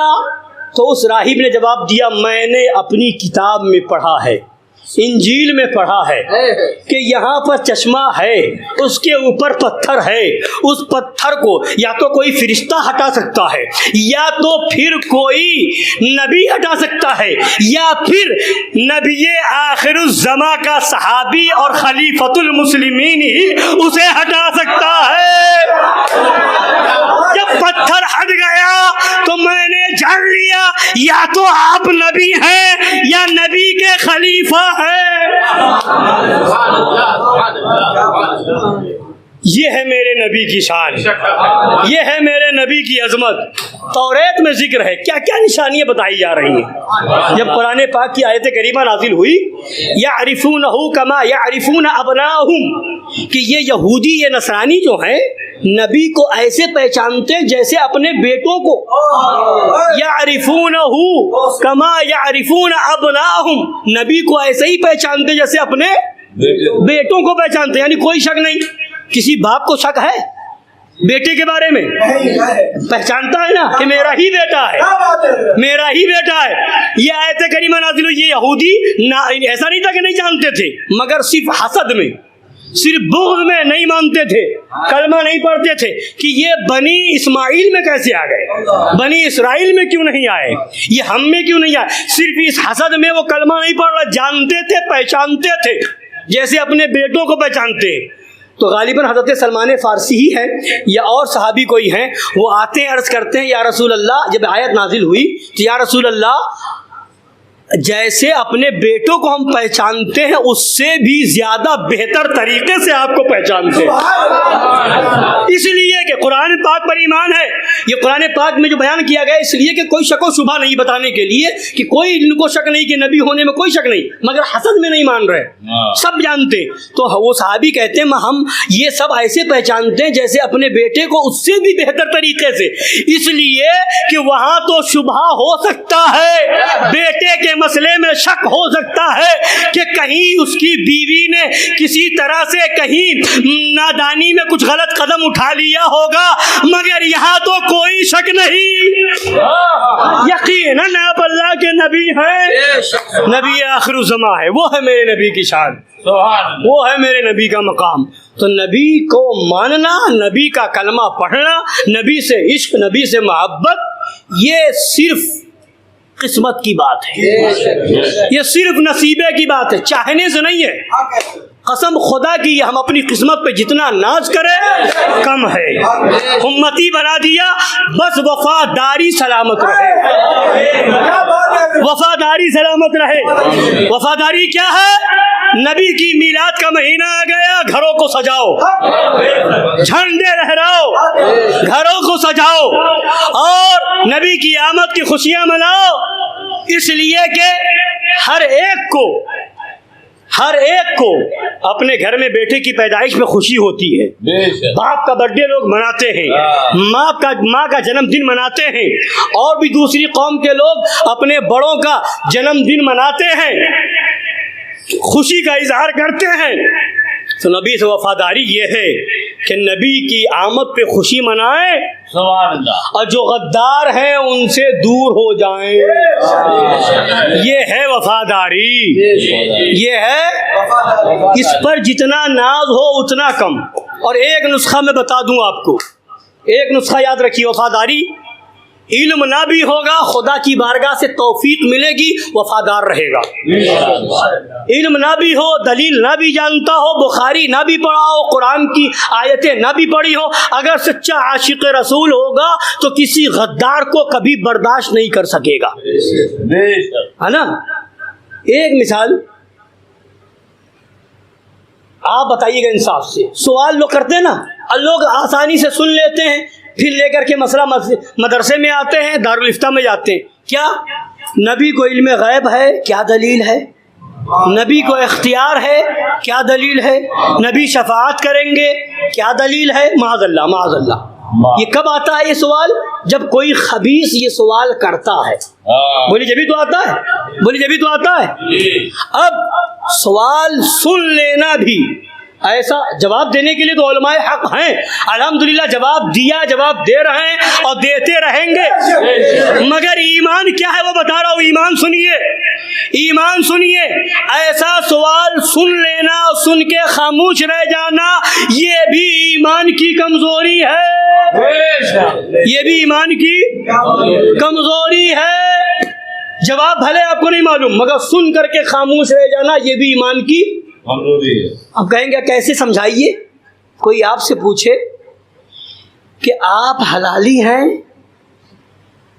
آپ سے پوچھے آپ حلالی ہیں، آپ تحقیق کرنے جائیں گے؟ بولیے، سوال تو ہے، سوال تو ہے، سن تو اب سن کر کے آپ گوارا نہیں کریں گے۔ اگر غصہ آئے گا تو تماچا ماریں گے، غصہ آئے گا لات مار دیں گے۔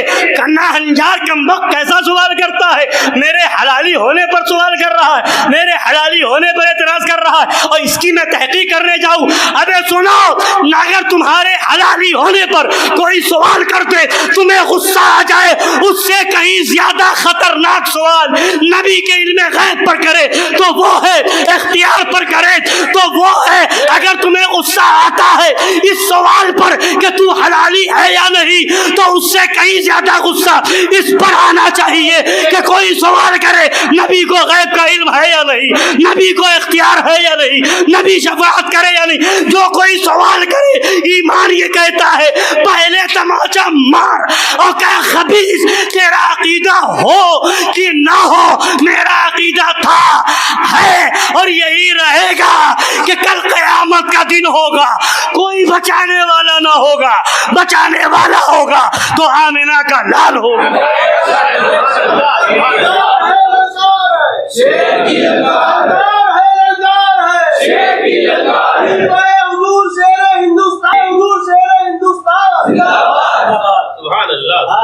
تو ایسا سوال بھی سن کر کے ایمان والا خاموش رہے، سوال سننا ہی غلط ہے۔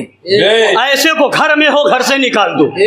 تیری ہمت کیسے کہ تو ایسا نبی کے علم غیب پر سوال کرے، نبی کے اختیار پر سوال کرے، نبی کے مالک و مختار ہونے پر سوال کرے۔ اپنے حلالی ہونے پر کوئی سوال سن نہیں سکتا، نبی کے علم غیب پر کیسے سن لے گا؟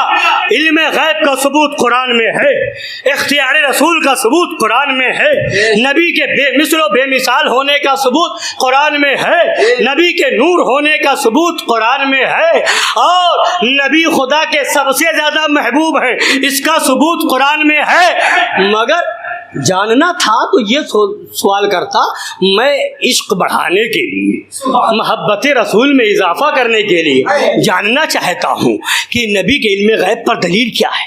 سوال کر کے کنفیوز کرنا یہ آج دیوبندی کر رہا ہے نہیں کر رہا؟ بولیے بولیے، وہابی کر رہے ہیں نہیں کر رہے؟ سوشل میڈیا پہ کنفیوز کیا جا رہا نہیں کیا جا رہا؟ علم غیب پر قرآن میں تو یہ ہے، حدیث میں تو یہ ہے، مگر قرآن بھی سمجھ میں آئے گا تو ایمان والوں کو سمجھ میں آئے گا، حدیث بھی سمجھ میں آئے گی تو ایمان والوں کو سمجھ میں آئے گی۔ بے عشق نبی جو پڑھتے ہیں بخاری، آتا ہے بخار ان کو، اور اعلیٰ حضرت نے کیا پیارا انداز دیا، جہاں اب دیکھیے جہاں جہاں عظمت رسول اور تعظیم رسول کی بات ہوگی وہیں وہابی سوال کرے گا۔ یہ پوائنٹ یاد رکھیے گا آپ، پوری وہابیت اسی پر ہے، پوری دیوبندیت اسی پر ہے۔ جہاں عظمت رسول، تعظیم رسول یا اولیاء کی تعظیم کی بات ہوگی وہابی وہیں سوال کرے گا، اور جہاں یہ بات نہیں ہوگی سوال نہیں کرے گا۔ آپ پوچھ دیکھ لیجیے. نماز آپ پڑھیں کوئی سوال نہیں کرے گا بھائی. روزہ آپ رکھیں کوئی سوال نہیں کرے گا آپ سے. آپ دن بھر نماز پڑھتے رہے کوئی سوال آپ سے نہیں ہوگا. داڑھی آپ خوب لمبی چوڑی اچھی خاصی رکھ لیجئے کبھی سوال نہیں ہوگا آپ سے. سمجھ رہے ہیں؟ آپ اچھی خاصی گاڑی میں سفر کیجئے کوئی سوال نہیں ہوگا آپ سے. بہترین مہنگی گھڑی پہنی ہے کوئی سوال نہیں ہوگا آپ سے. آپ بہترین موبائل قیمتی رکھیے کوئی سوال نہیں ہوگا آپ سے. شاندار محل بنا کے رہیے کوئی سوال نہیں ہوگا آپ سے. سمجھ رہے ہیں؟ اور جو اس طرح کی چیزیں ہیں آپ کرتے رہیے. جہاں عظمت رسول یا عظمت اولیاء نہ آئے وہاں کوئی وہابی سوال نہیں کرے گا, کوئی دیوبندی سوال نہیں کرے گا. اور جہاں عظمت رسول کی بات آ جائے گی بس وہیں وہابی سوال کرے گا. نماز پڑھیں گے آپ نیت باندھیں گے شروع سے آخر تک پڑھ گئے, حالانکہ نماز کے اندر سلام بھی پڑھا درود بھی پڑھا. تحیات پڑھا تو سلام پڑھا کہ نہیں پڑھا؟ السلام علیکم ایھا النبی پڑھا نا. وہابی نے سوال کیا اعتراض کیا؟ بولے کیا نہیں کیا. درود بھی پڑھ لیا اس میں اعتراض کیا نہیں کیا. بیٹھ کے پڑھ رہے تھے نا. اور نماز میں پڑھنا ہی حکم ہے شریعت کا, پڑھنا ہی پڑے گا. وہ بھی مجبور ہو کے پڑھتے, وہ بھی مجبور ہو کے پڑھتے ہیں. مگر جیسے ہی سلام پھیر کر کے آپ کھڑے ہو گئے مدینے شریف کی طرف چہرہ کر کے بس یہیں پر سوال کرے گا, یہیں پر سوال کرے گا. کھڑے ہو کر کے نبی کی تعظیم آپ نے کیسے کر لی بس یہی وہابیت مر رہی ہے, یہی نجدیت مر رہی ہے, یہی سوال. ابے عقل کا اندھا جو بیٹھ کے پڑھا جا سکتا ہے وہ کھڑے ہو کر کے کیوں نہیں پڑھا جا سکتا؟ جو بیٹھ کے پڑھا جا سکتا ہے اتحیات میں پڑھا جا سکتا ہے وہ کھڑے ہو کر کے کیوں نہیں پڑھا جا سکتا ہے نا. اور جو نماز میں پڑھا جا سکتا ہے وہ نماز کے باہر کیوں نہیں پڑھا جا سکتا؟ دلیل تو یہی موجود ہے, دلیل یہی موجود ہے کہ جو چیز بیٹھ کے پڑھی جا سکتی ہے کھڑے ہو کر کے بھی پڑھی جا سکتی ہے. جو چیز نماز میں پڑھی جا سکتی ہے نماز کے باہر بھی پڑھی جا سکتی ہے. بولیے ہے نہیں ہے؟ نماز میں جو چیزیں پڑھی جا رہی ہے آپ سب پڑھ جائیے. اچھا مثال کے طور پر کھڑے ہو کر کے آپ سلام نہ پڑھیے, کھڑے ہو کر کے آپ قرآن شریف کی تلاوت شروع کر دیجیے. کوئی وہابی نہیں سوال کرے گا, کوئی وہابی سوال نہیں کرے گا کہ کھڑے ہو کر قرآن کیوں پڑھ رہا ہے نا. اسی طرح سے نماز میں آپ نے ثنا پڑھی تھی سبحانک اللہم و بحمدک پڑھا, اب آپ اس کو پڑھتے رہیے کھڑے ہو کے دہراتے رہیے کوئی وہابی سوال نہیں کرے گا, کوئی سوال نہیں کرے گا. رکوع میں آپ گئے تو اللہ اکبر کہا تھا نا, آپ پڑھتے رہیے اللہ اکبر کوئی وہابی سوال نہیں کرے گا. آپ جب رکوع میں گئے سبحان ربی العظیم پڑھتے رہے خدا کی تسبیح بیان کرتے رہے کوئی وہابی سوال نہیں کرے گا. اور سجدے میں گئے سبحان ربی الاعلیٰ آپ پڑھتے رہے. اب وہی آپ نماز کے باہر بھی کھڑے ہو کر کے پڑھیے کوئی وہابی سوال نہیں کرے گا, نہیں سوال کرے گا. یہ کیوں؟ ان میں ذکر خدا ہے تعظیم رسول نہیں ہے, اس لیے وہابیوں کو تکلیف بھی نہیں ہے. کلمہ پڑھتے جائیے کوئی وہابی سوال نہیں کرے گا, تسبیح پہ تسبیح پڑھتے جائیے کوئی وہابی سوال نہیں کرے گا. جہاں تعظیم رسول آئی وہابیوں کو کیڑا کاٹا. یہ کیوں؟ کھڑے ہو کر کیوں, ادھر منہ کر کے کیوں, فوراً سوال آئے گا. یہ ہے وہابیت. جہاں تعظیم آئی اعلیٰ حضرت نے پوری وہابیت کو ایک مصرے میں بتا دیا. نجدی مرتا ہے کہ کیوں تعظیم کی, بات یہی ہے. نجدی مرتا ہے یہ کیوں تعظیم کی, جواب دو ابے یہ ہمارا دین تھا پھر تجھ کو کیا. عشق محبت عشق محبت تعلیمات اعلیٰ حضرت اعلیٰ حضرت مشاہد ملت شیر ہندوستان معصوم ملت ناصر ملت للکار ہے. آپ خرچ کیجئے ہر موقع پر, کہیں وہاں بھی اعتراض نہیں کرے گا. گھر آپ بہترین شاندار کروڑوں کا بنا لیجئے, کہیں وہاں بھی سوال نہیں کرے گا اتنا خرچ کیوں کیا گھر بنانے میں. رہتے تو گھر میں 5 لوگ ہو 10 کمرے کیوں بنا لیے؟ وہاں بھی سوال نہیں کرے گا. یہاں پر بڑا بنگلہ بنا لیجئے اور اس کو ڈیکوریشن کر لیجئے, پورے سال لائٹ جلائیے آپ اس میں, ہے نا, خوب لائٹ جلائیے پورے سال.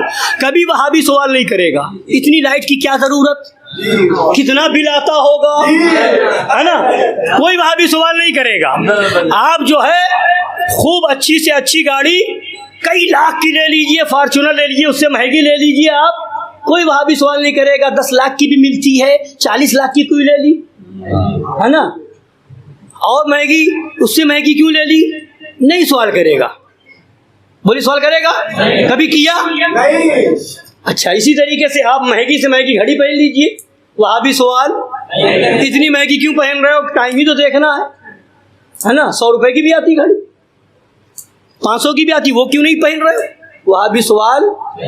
موبائل مہنگے سے مہنگا لے لیجئے, ایپل کا لے لیجئے, اور جو بھی مہنگا آتا ہو 1.5 لاکھ 2 لاکھ کموائے رکھیے, کوئی وہاں بھی دیکھ کے سوال نہیں. اتنا مہنگا موبائل, ابے اس میں بات ہی تو کرنی ہے, کچھ سننا ہی تو ہے, تو 20,000 کا بھی آ رہا ہے, 25,000 کا بھی آ رہا ہے, اتنا مہنگا کیوں رکھ لیا؟ کوئی سوال کرے گا؟ نہیں کرے گا. آپ فرسٹ اے سی سے سفر کیجئے, کوئی وہاں بھی سوال نہیں کرے گا. سفر ہی کرنا, تھرڈ میں کر لیتے, سیکنڈ میں کر لیتے, اتنا زیادہ پیسہ خرچ کیوں کر رہے, فرسٹ میں کیوں کر رہے, نہیں سوال کرے گا. آپ فلائٹ میں بزنس کلاس سے سفر کیجئے, کوئی وہاں بھی سوال نہیں کرے گا اتنا خرچ کیوں کر رہے ہو, بولیے کرے گا, بولیے کرے گا. جہاں ربیع الاول شریف میں لائٹیں لگائی فوراً سوال آ گیا, لائٹوں کی کیا ضرورت, اتنا خرچ کرنے کی کیا ضرورت, غریب کو جوڑا پہنا دو, کسی غریب کی شادی کر دو. ارے عقل کا اندھا, جب بنگلہ بنایا تھا غریب نظر کیوں نہیں آیا, جب فارچونر سے سفر کر رہا تھا غریب نظر کیوں نہیں آیا, فرسٹ کلاس سے سفر کر رہا تھا غریب نظر کیوں نہ آیا, بزنس کلاس سے سفر کر رہا تھا غریب نظر کیوں نہ آیا, 1.5 لاکھ کی گھڑی پہن رہا تھا غریب نظر کیوں نہ آیا, 1.5 لاکھ کا موبائل استعمال کر رہا تھا غریب نظر کیوں نہ آیا. جہاں لائٹیں لگائی غریب نظر آ گیا. مطلب کیا, غریب کی ہمدردی نہیں, تعظیم رسول پر اعتراض. نجدی مرتا ہے کہ کیوں تعظیم کی, یہ ہم خوشیاں منا کے تعظیم کر رہے ہیں, گنگنا رہے ہیں, اپنے آقا کی عظمت بیان کر رہے ہیں. آپ شادی کیجئے, شادی کیجئے, آپ شادی کیجئے, آپ شادیوں میں آپ 10 قسم کا آئٹم بنائیے, ایک سے ایک آئٹم, اور اس کے بعد لوگوں کو بلا کے دعوت کیجئے, کھلائیے. کوئی وہاں بھی وہاں سوال نہیں کرے گا, کوئی وہاں بھی وہاں سوال نہیں کرے گا. اتنی قسم کے آئٹم کی کیا ضرورت تھی, اتنی طرح کے لذیذ لذیذ کھانوں کے بنانے کی کیا, بلکہ ارے بڑا شاندار بنا تھا, وہاں انتظام تھا. ارے دلی سے کباب بنانے کے لیے آیا تھا, حیدرآباد سے بریانی بنانے آیا تھا, اور لکھنؤ سے فلاں باورچی, یعنی تعریف ہو رہی ہے. وہاں خرچ کر دیا تو نہ غریب یاد آیا نہ فضول خرچی یاد آئی. اور جہاں آپ نے 11ویں میں 11 ڈیگیں بنائی فوراً اعتراض آ گیا. مطلب کیا ہوا, خرچ سے تکلیف نہیں ہے نا, نجدی مرتا ہے کہ کیوں تعظیم کی, نجدی مرتا ہے. مزار شریف پہ گئے, ہاتھ باندھ کے کھڑے ہو گئے, فوراً وہابی کا اعتراض ہو گیا. بولیے ہوتا نہیں ہوتا اعتراض. ابے مزار بننے سے پہلے نماز جنازہ ہوئی تھی, وہاں بھی ہاتھ باندھ کر کے کھڑے ہوئے تھے, وہاں کیوں اعتراض نہیں کیا؟ مزار بننے سے پہلے نماز جنازہ ہوئی کہ نہیں, قبر بننے سے پہلے نماز جنازہ ہوئی کہ نہیں ہوئی, ہاتھ باندھ کر کے کھڑے ہوئے کہ نہیں ہوئے, جنازے کے آگے مردے کے آگے ہاتھ باندھ کر کے کھڑے ہوئے کہ نہیں ہوئے, بولیے ہوئے. مگر کسی وہابی نے اعتراض کیا, بولے کسی وہابی نے اعتراض کیا کہ یہاں پر ہاتھ باندھ کر کے کیوں کھڑے ہو رہے ہو, نہیں. کیوں؟ اس لیے کہ سب جانتے ہیں کہ یہاں پر جو ہاتھ باندھ کے کھڑے ہو رہے ہیں تو یہ اس میں کیا پڑھ رہے ہیں, ثنا پڑھ رہے ہیں, اس میں کیا پڑھ رہے ہیں, درود پڑھ رہے ہیں, اس میں کیا پڑھ رہے ہیں, دعائے مغفرت پڑھ رہے ہیں. تعظیم ولی یا تعظیم نبی کا مسئلہ نہیں آ رہا ہے نا. ہر مومن کے سامنے کھڑے ہو کر کے نماز جنازہ پڑھی جاتی ہے, خاص کسی ولی یا خاص کسی نبی کی تعظیم مقصود نہیں ہے, ہر ایک مسلمان کی نماز جنازہ پڑھی جاتی ہے. اس لیے وہاں پر اعتراض نہیں. اور مزار شریف پر خاص ولی کی تعظیم ہو رہی ہے, سبحان خاص نبی کی تعظیم ہو رہی ہے, فوراً وہاں پر اعتراض, فوراً وہاں پر اعتراض. مطلب کیا ہوا؟ وہی مطلب, نجدی مرتا ہے کیوں تھا. اگر ہاتھ باندھ کر کے کھڑے ہونا غلط ہے تو اگر مزار کے سامنے ہاتھ باندھنا غلط تو مردے کے سامنے بھی ہاتھ باندھنا غلط. وہاں اعتراض کیوں نہیں اور یہاں اعتراض کیوں؟ وجہ وہی, نجدی مرتا ہے کہ کیوں تعظیم کی. کہہ دیجئے یہ ہمارا دین تھا. پھر اچھا, پھر اس کے بعد قبر پہ جائیے کوئی اعتراض نہیں ہوگا, مزار پہ جائیے اعتراض تو ایسے بھی ہے مگر پھر بھی برداشت کر لیتے. جہاں چوم لیا, جہاں چوم لیا وہیں اعتراض. بولے چومنے پہ اعتراض ہے نہیں بابیوں کو, ہے نا. اب تو سلح کلیوں کو بھی اعتراض ہونے لگا. جہاں چوما کیا شرک, کیا کہتے ہیں شرک, حرام ناجائز شرک, شرک تک کہہ دیتے ہیں. ارے بے وقوف, شرک تو اسے کہتے ہیں کہ خدا کی ذات یا صفات میں کسی کو شریک ٹھہرائے. تو خدا کو کوئی چوم نہیں سکتا, خدا کو کوئی چوم سکتا ہے؟ کوئی چوم سکتا ہے؟ اور جسے چوم لے وہ خدا ہو نہیں سکتا. خدا کو چوما نہیں جا سکتا اور جسے چوم لے وہ خدا ہو نہیں سکتا. تو اب یہ چومنا شرک کہاں سے ہو گیا؟ چوم لیا تو چومنا کیوں تھا؟ محبت میں تھا. بولے چومنا محبت میں تھا نا. اب چوم کر کے محبت کا اظہار کر کے ہم ولی کے مزار کی تعظیم کر رہے تھے نا, یہیں پر تکلیف ہو گئی, یہیں پر تکلیف ہوگی. کیا وہ نہیں چومتا؟ بولیے وہ نہیں چومتا. ماں کے قدم کو چومنا بھی تو ہے نا, اپنے بچے کو چومتا بھی تو ہے, اور پتہ نہیں کہاں کہاں چومتا ہے مگر چومتا ہے. اور یہاں درگاہ پہ ہم چوم لے تو تکلیف ہو جائے, وہاں تو چومے تو تکلیف نہیں. کیوں؟ وہاں تعظیم ولی نہیں اور یہاں تعظیم ولی ہے. وہابیت کو تکلیف تعظیم ولی سے, تعظیم نبی سے. نجدی مرتا ہے کہ کیوں تعظیم کی, یہ ہمارا دین تھا. پھر ہے نا, اسی طرح سے آپ دیکھتے جائیں گے ہر جگہ یہی مسئلہ ہے, ہر جگہ یہی معاملہ ہے. اس لیے آپ پہچانیں, اس چیز کو سمجھیے. اعتراض سن کر کے بالکل بھولے نہ بن جائیے کہ ہاں اعتراض کر لیا بس خاموشی چلے آئے, حضرت جواب دے دیجیے. اگر بالفرض جواب نہ مل پایا تب بھی اچھا اس کا مطلب وہی صحیح ہے. نہیں, گستاخ کبھی صحیح ہو ہی نہیں سکتا. فرمایا بزرگوں نے اگر کوئی عالم کسی دینی مسئلے میں جواب نہ دے پائے تو اس عالم کے علم کی کمی ہے, ہمارے دین میں کوئی کمی نہیں ہے. ہمارا یقین یہ ہونا چاہیے کہ ہمارا عالم, ہمارا مفتی, ہمارا مناظر جواب دے پائے یا نہ دے پائے, ہمارا عقیدہ یہ تھا, یہ ہے, یہ رہے گا کہ نبی جیسا نہ کوئی ہو سکتا ہے نہ کوئی ہوگا. نبی کو علم غیب تھا, ہے, رہے گا. نبی مالک و مختار تھے, ہیں اور رہیں گے, ہے نا. اگر جواب کوئی نہیں دے پاتا تو اس کے علم کی کمی ہے. ہمارے نبی میں, ہمارے دین میں کوئی کمی نہیں, ہے نا. تو یہ فوراً آپ یہ نہیں ہونا چاہیے کہ جواب نہیں دے پائے. لوگ شرط لگا دیتے ہیں, بہت سے لوگ جذبات میں, یہ بہت مسئلہ یاد آ گیا سن لیجیے. بہت لوگ جذبات میں کسی سے بحث ہو جاتی ہے تو قید لگا دیتے ہیں کہ ہاں ٹھیک ہے تم اپنے عالم کو بلا لو, ہم اپنے عالم کو بلا لیتے ہیں, اگر ہمارا عالم جواب نہیں دے پایا تو ہم تمہارا دین قبول کر لیں گے. معاذ اللہ, یہ اس پر توبہ ہے, اس پر توبہ ہے. یعنی اتنی دیر کے لیے آپ نے اظہار کر دیا کہ ہمارا عالم جواب نہیں دے پائے گا تو ہم تمہارا دین قبول کر لیں گے.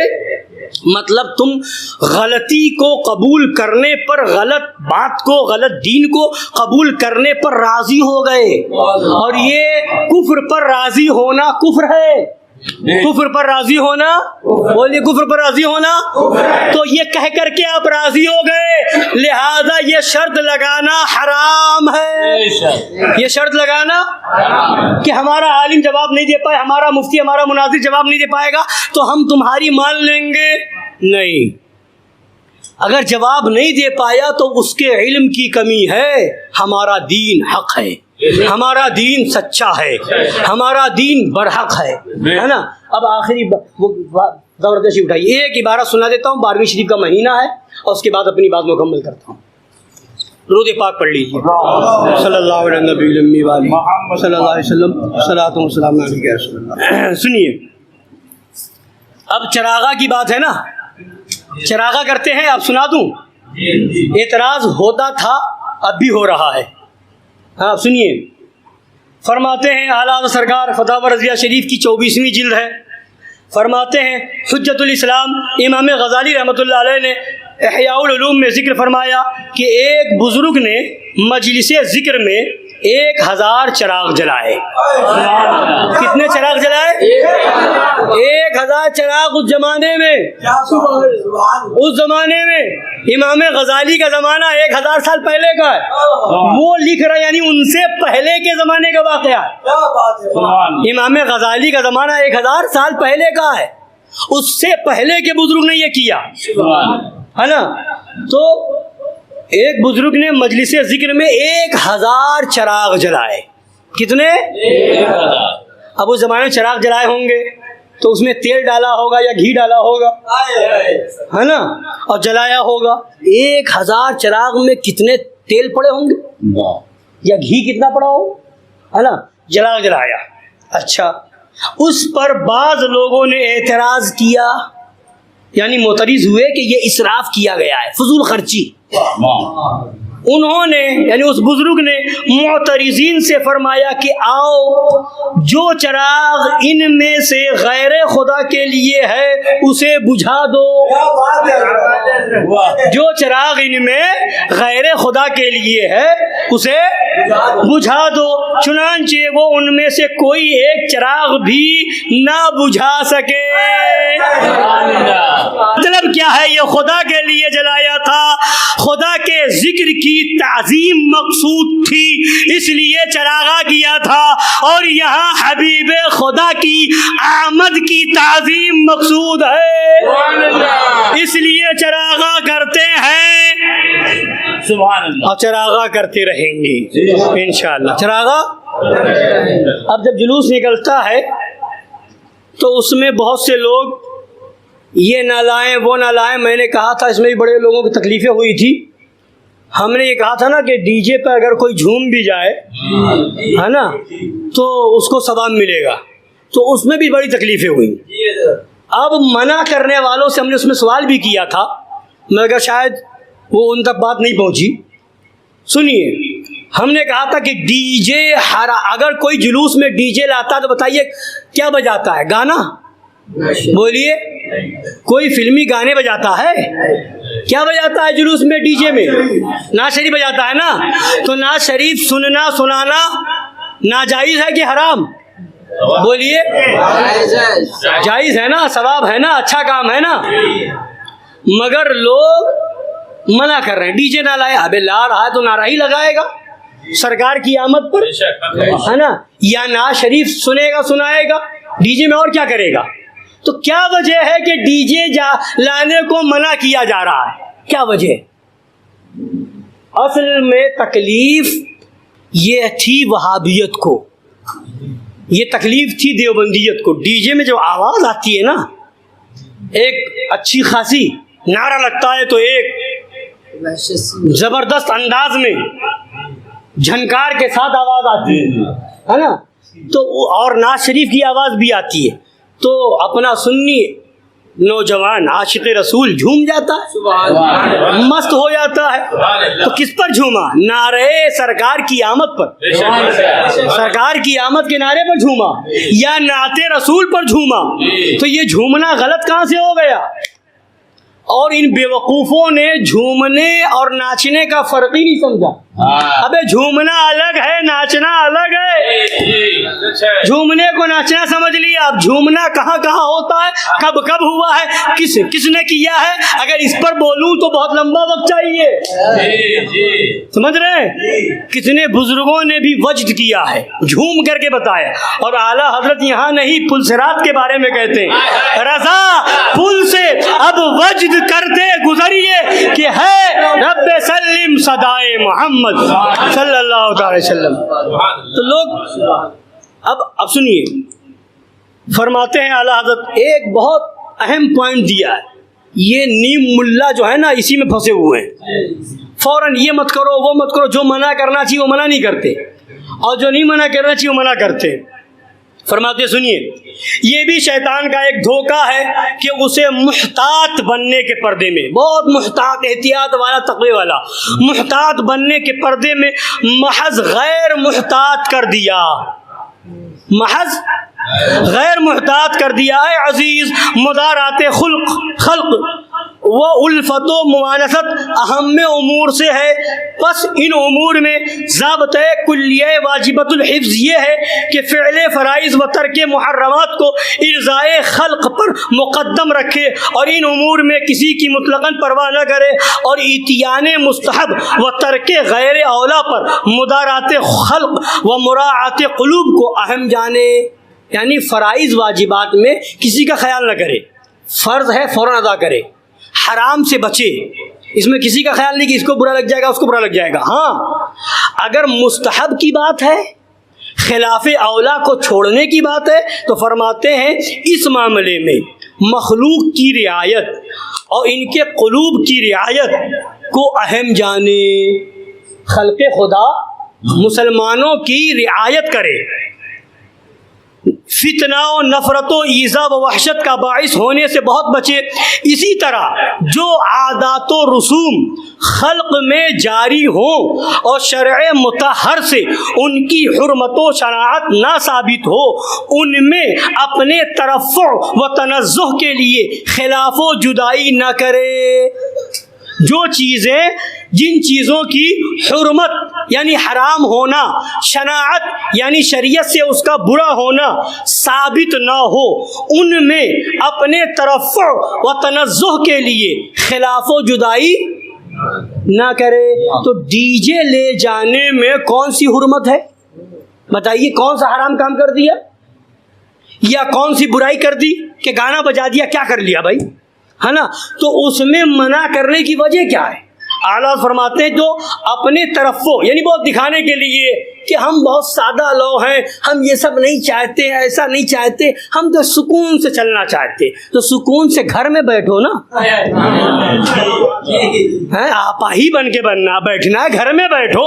یہاں تو عاشقوں کا جلوس ہے، نعرہ رسالت بھی لگے گا، نعرہ حیدری بھی لگے گا، نعرہ غوث بھی لگے گا، نعرہ خواجہ بھی لگے گا، اور دیوبندیت کو، وہابیت کو، رافضیت و قادیانیت کو جلایا جائے گا اور اعلان کیا جائے گا خاک ہو جائے عدو جل کر، مگر ہم دو رضا دم میں جب تک دم ہے ذکر ان کا. اپنے ترفع و تنزہ کے لیے خلاف و جدائی نہ کرے کہ یہ سب امور ائتلاف و موانست کے معارض اور مراد و محبوب شارع کے مناقض ہیں. ہاں وہاں ہوشیار و گوشدار کہ یہ وہ نقطۂ جمیلہ و حکمت جلیلہ و کوچہ سلامت و جادہ کرامت ہے جس سے بہت زاہدان خشک و اہل تقشف غافل و جاہل ہوتے ہیں. یہ وہ نقطہ ہے جس سے بہت زاہدان خشک، بہت بڑا زاہد بننے والا، متقی پرہیزگار بننے والا، اور اہل تقشف غافل و جاہل ہوتے ہیں اور اپنے زعم میں محتاط و دین پرور بنتے ہیں اور فی الواقع مغز حکمت و مقصود شریعت سے دور پڑتے ہیں. خبردار و محکم گیر، یہ چند سطروں میں علم عزیر. یعنی یہ بتا دیا کہ ہر چیز سے منع نہیں کیا جائے گا، یہاں تک کہ فرما دیا جب تک حرمت ثابت نہ ہو، حرام ہونا ثابت نہ ہو. جو عادتیں رائج ہیں، جو رسمیں رائج ہیں، شریعت کے خلاف نہ ہو تو اسے روکا. رسمیں جاری کی جائیں گی، عادتیں جاری رہیں گی، روکا. جیسے شادی بیاہ میں بہت سی رسمیں ہیں، بہت سے لوگ متقی بننے کے لیے نہیں ہلدی کیوں لگاتے ہو، ہلدی مت لگاؤ. یہ ہلدی کی رسم کیا ہے؟ ہلدی کی رسم اگر ہے بھی لگانا تو اس کو کوئی ممانعت نہیں. ہاں ممانعت یہ ہے کہ غیر محرم ہاتھ نہ لگائے، اس کی بہن لگا دے، اس کے بھائی لگا دے، اس کی والدہ لگا دے، اس کی پھوپھی لگا دے، سمجھ رہے ہیں؟ تو غلط یہ بھابھی سے لگوانا غلط ہے، سمجھ رہے ہیں؟ دوسری غیر محرم عورتوں سے لگوانا غلط ہے۔ مگر لوگ کیا ہوا، کئی مولویوں نے تقریر کر دی پوری، یہ ہلدی یہ رجگا کیا ہے، ابے تو کیا ہے، شریعت نے منع نہیں کیا ہے نا؟ ہلدی لگانے میں کوئی گناہ نہیں ہے، ہلدی لگانے میں، رات جگہ کرنے میں اگر ذکر رسول کر کے کرے، ہاں خرافات کریں گے منع کیا جائے گا، تو خرافات کرنے سے روکو، مگر اٹھتے ہیں بس اصل چیز ہی ختم کر دو، ہلدی ہی لگانا غلط، یہ رسم ہی غلط، ڈی جے لانا ہی غلط، یہ چادر چڑھانا ہی غلط، یہ جلوس، ابے جلوس ہی پھر کیوں نکال رہے ہو؟ گھر میں بیٹھو سکون سے، عاشقوں کا جلوس ہے۔ جب جنازے کے بارے میں کسی نے کہا نا عاشق کا جنازہ ہے ذرا دھوم سے نکلے، ابے عاشق کا جنازہ دھوم سے نکلتا ہے تو یہ تو رسول کی آمد کا جلوس ہے، یہ کتنے دھوم سے نکلے گا، ہے نا؟ عاشقوں کی بات ہی الگ ہے، ہم عشق کے بندے ہیں، کیوں بات بڑھائی ہے؟ کھڑے ہو جائے۔